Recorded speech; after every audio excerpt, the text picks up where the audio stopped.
Giablihan na ang 20th Davao City Council pinaagi sa usa ka sesyon karong adlaw. Atong sayro ng detalye niini sa live report ni Jondi Esteban. Jondi. Sara, nakapili na usab sila og mga chairperson ingon man mga miyembro alang sa 20th Davao City Council apan dunay usa lang ka konsehal nga walay gihuptang komitiba.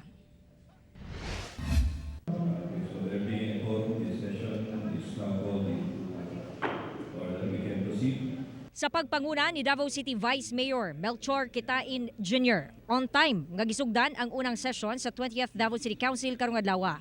Present ang tanang konsehal, gawas lang kang konsehal Javi Garcia, kinsa naka personal leave.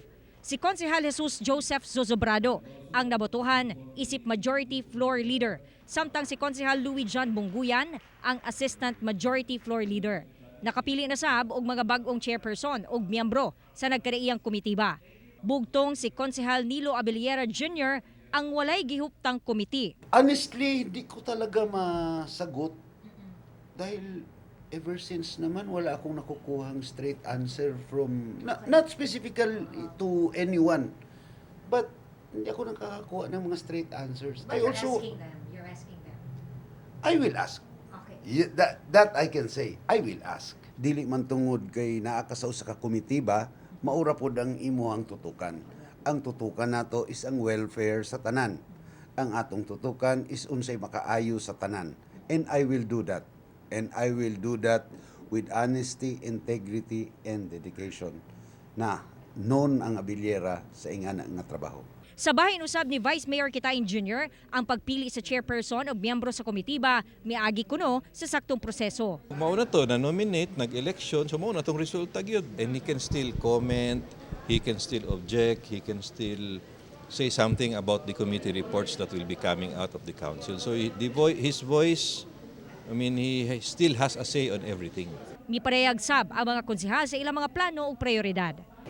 For the next 3 years, my office and I will focus on 5 key priorities: peace and public safety, intersectionality and the rights of minority sectors, the environment, livelihood skills training, and finally, youth development.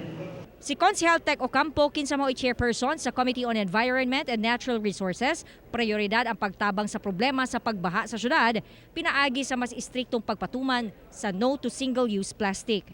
Kay environmental hazards maguna gawas sa health, makadaot po na isa sa atong mga maka-clog up sa atong mga drainage systems that will cause flooding in the city of Davao. Sir, are you eyeing for an amendment or just stricter implementation of the law? For now, stricter implementation of the law. Na naman balaod, ang problema lang ang pag-implementar ni Ana. Before we go into landmark ordinances, we will siguro examine first those existing. So probably there's no need to enact new ones, just amend the existing ones to become relevant to the times now. Pero yung mga COVID ordinances, siguro we'll also look at that. Sara, sunod simana, sugdan na sa Davao City Council utoke ang pipila ka mga items. Sara. Okay, dagang salamat, Jondi Esteban.